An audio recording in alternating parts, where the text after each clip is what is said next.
بسم الله الرحمن الرحيم. الأخوة الأعزاء أعضاء منتدى كويت زاجل، نحن الآن مستمرين في الجزء الثاني من لقائنا مع البطل المعروف عبد الهادي خليد أبو أحمد. قلت لي الآن نسبة خروج الأبطال، أو الجزء الأول انتهينا عن نسبة خروج الأبطال، مثلا إن البطل يطلع بطل، أنت بحسب رأيك إنه 10%، وفي الأحفاد ولا 1%. ولا 1%. ولا 1%. يعني إذا ما يطلع غير 10%، أي بطل ما يطلع إلا 10% في نسبة الأحفاد قد يكون ما تتعدى 1%. 1% شيء قليل. قليل طبعا. طيب شو الحل طيب نتجاوز هالمشكلة عند شراء الأبطال؟ شوف، لما تاخذ طيور من عند ناس متأصلة، نعم، يعني الأجيال حقها 5 أجيال، نعم، زين، هذه النسبة بالأبطال حقها عالية. أما إذا تاخذ طيور أبطال بس ميهم من طيور متأصلة، يعني ميهم من الخلفية حقتها، زين، أيضا أبطال وأبطال وأبطال وأبطال، ده بطل طلع بطل، نعم. بطل طلع بطل، سبحان الله، هذا معروف يعني، زين، جوزين تركبوا مع بعض وظهر هذا بطل من 4-5 سنين، ظهر واحد هذا طلع. أنا شفت يعني هذا ما يطلع، نعم، ما بس يطلع. بس بعض الابطال او بعض الهواة عندنا يقولون اشتر بطل وركبه على بطله طلع لك بطل، خاصه في المسافه الطويله. ايش رايك في الكلام؟ كلام صحيح، لانه هو ده مجرب. نعم، زين، مجرب، عشان كذا انا اقول لك هذا لما تشتري بطل على بطل يطلع لك بطل، فكم النسبه؟ قد ما تتعدى 10%. ليش؟ لان اجيال دول الاثنين منهم مو هم اجيال متاصله. طيب. سابقا يعني. نعم، عشان كذا ما ظهر الا كذا. قد يكون يعني ناس عندهم وجهة نظر مقبولة، اختلاف الرأي ما نعم. يفسد القضية يعني، زين، ناس عندهم قد يكون عندهم النسبة أكثر من كذا، على عيني وراسي. إذا كان واحد عنده ظهر بطل من جوز ما ظهر إلا هو، نعم، جوز عنده ما طلع بطل له ذا البطل، وزين، وتالي هذا البطل ضربه على بطل بعض أيضا نفي محترمة، زين، وتالي قام يظهر أبطال أبطال أبطال. ممكن يعني إيه، بس هذا قلت لك أنا، هذا يكون اللفت ذهب، لأنه يطلع أبطال سنويا. نعم. إيه. طيب الان التغذيه، انت ابو احمد شو تعتمد على تغذيه حمامك؟ لازم التغذية تكون نظيفة. أولا البذور تكون نظيفة، ولازم تكون متوازنة. معروف على أن البذور اللي يأكلها حمام الزاجل هذا غير متكاملة، يعني إذا كان ذرة على بازيلا. طيب إذا غير ممكن كيف أكمل الغذائيات؟ أكملها بالأدوية، بالفيتامينات، مكملات الغذائية، مكملات غذائية بالمواد بالفيتامينات. نعم. يجب محافظة الحمام الزاجل، حساس جدا، وخاصة في مناطقنا مناطق حارة ما يتحمل أيام الصيف، فيجب المحافظة عليه بالعلاجات. يعني في كثير من الأوروبيين يقول لك لازم الطير يكون عنده مناعة طبيعية، لا تعالجه كثير، وهذا كلام صحيح، لا تعالجه كثير عشان لا يكون هو يعود الجسم حقه على الأدوية. لما يجي له تالي مرض، الفيروس هذا طبيعي قد يكون متواجد في الجسم.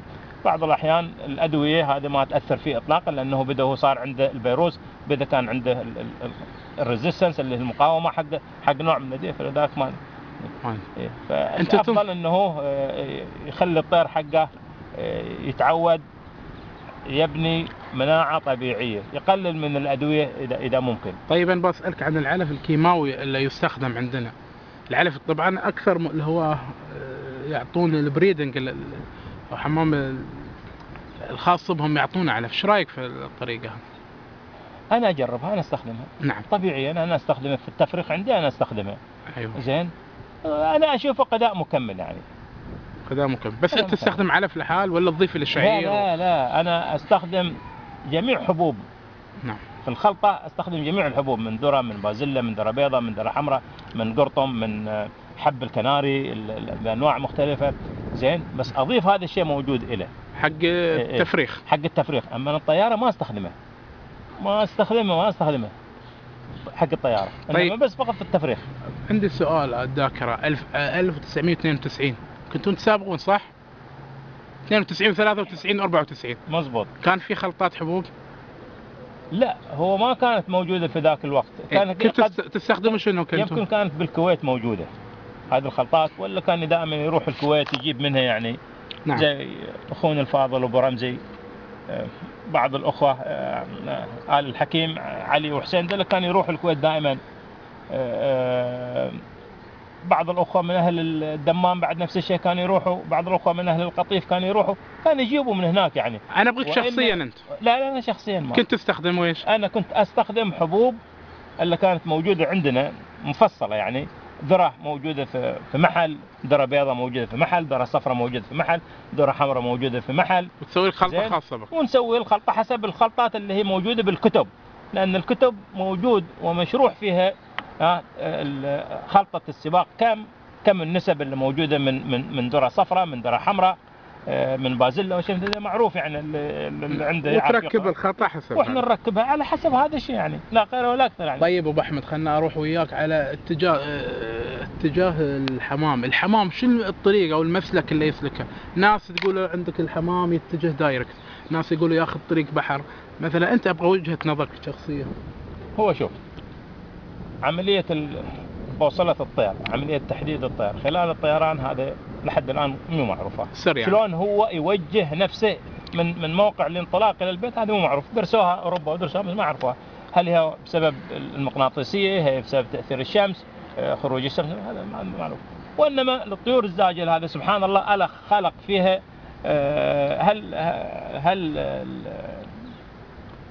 هالمعرفة هذه، الله خلق فيها هذه هالمعرفة هذه فيه، بحيث ان الطير يطلع من تطلقه ينطلق، لون ينطلق هو قد يتخذ شمال، قد يتخذ جنوب على حسب الريح.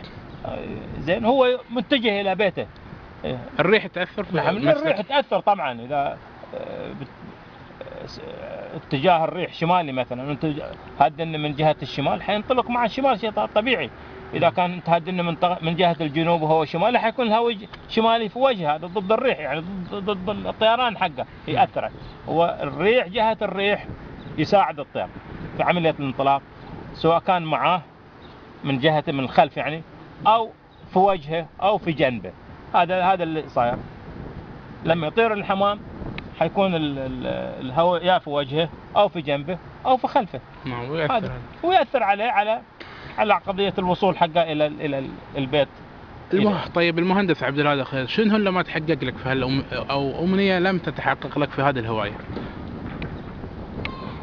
هو أنا سابق جميع السباقات، سباقات شورت وسباقات وسط وسباقات طويلة. أنا طبعا كل إنسان يرغب إنه يكون بطل في سكاكا، يكون بطل على المملكة. هذا اللي أنا أتمناه في الوقت الحاضر. أنا اتجاهي من أول ما شاركت فيه اتجاهي المسافات الطويلة. نعم ربيت حمامات شورت ووسط، بس ما كان هذا اتجاهي هو من البداية إلى طبعا إلى الآن أنت ما حققت بطولة المملكة؟ لا أنا ما حققت بطولة المملكة. وأفضل مركز كان لك بطولة المملكة؟ والله ما أتذكر يعني، أنا على ما أعتقد رويتك النتائج لما جيت عندي، بس أنا ما أتذكر. أنا واحد مو مثل بعض الأخوة اللي عندهم السجلات سنويا. أنا ما أحتفظ بالسجلات يعني، لأن مثل ما قلت لك، لأن لا عندي موجودة في الملفات هناك موجودة، بس مو من الأشخاص اللي أنا أدقق شو حققت في هالمستوى، شو حققت في هالمستوى، شو حققت في المستوى. هواية هذه محببة، أنت تستابق من أجل هواية ما لها علاقة من ذا القبيل. أكو ناس يحبوا يأصلون ويسجلون، يحبوا يسجلوا لأنه يحتفظون، عندهم عادة حلوة يعني، وهذا عادة حلوة يعني. إن الإنسان يحتفظ بجميع السجلات هذه كل سنة بسنتها لكل الهواة وكل حاجة.